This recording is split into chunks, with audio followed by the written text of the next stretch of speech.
നരേന്ദ്രമോദി സർക്കാരിന്റെ സത്യപ്രതിജ്ഞാ ചടങ്ങിന് സാക്ഷിയായി വിദേശ രാഷ്ട്ര തലവന്മാർ. സാമൂഹിക സാംസ്കാരിക രാഷ്ട്രീയ രംഗത്തെ പ്രമുഖരും ചടങ്ങിൽ പങ്കെടുത്തു. പ്രതിപക്ഷ നിരയിൽ നിന്ന് കോൺഗ്രസ് അധ്യക്ഷൻ മല്ലികാർജ്ജുൻ ഖർഗെയും പങ്കെടുത്തു. മൂന്നാം മോദി സർക്കാരിന്റെ സത്യപ്രതിജ്ഞാ ചടങ്ങിൽ വിദേശ പ്രാതിനിധ്യം ശ്രദ്ധേയമാണ്.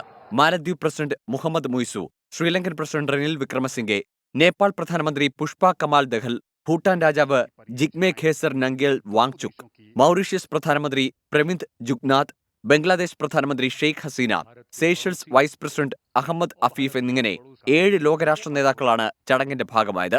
വീണ്ടും അധികാരത്തിലെത്തിയ നരേന്ദ്രമോദിക്ക് നിരവധി ലോക നേതാക്കളും പ്രമുഖരും ആശംസകൾ അറിയിച്ചു. വിവിധ മതവിഭാഗത്തിൽ നിന്നുള്ള 50ഓളം പുരോഹിതരും ചടങ്ങിലേക്കെത്തി. അഭിഭാഷകർ, ഡോക്ടേഴ്സ്, കലാകാരന്മാർ, സാംസ്കാരിക പ്രവർത്തകർ, കേന്ദ്ര സർക്കാർ പദ്ധതികളുടെ ഗുണഭോക്താക്കൾ തുടങ്ങി ആയിരക്കണക്കിന് ആളുകൾക്കും ക്ഷണമുണ്ടായിരുന്നു. പ്രതിപക്ഷ നിരയിൽ നിന്ന് കോൺഗ്രസ് അധ്യക്ഷൻ മല്ലികാർജ്ജുൻ ഖർഗെ മാത്രമാണ് പങ്കെടുത്തത്.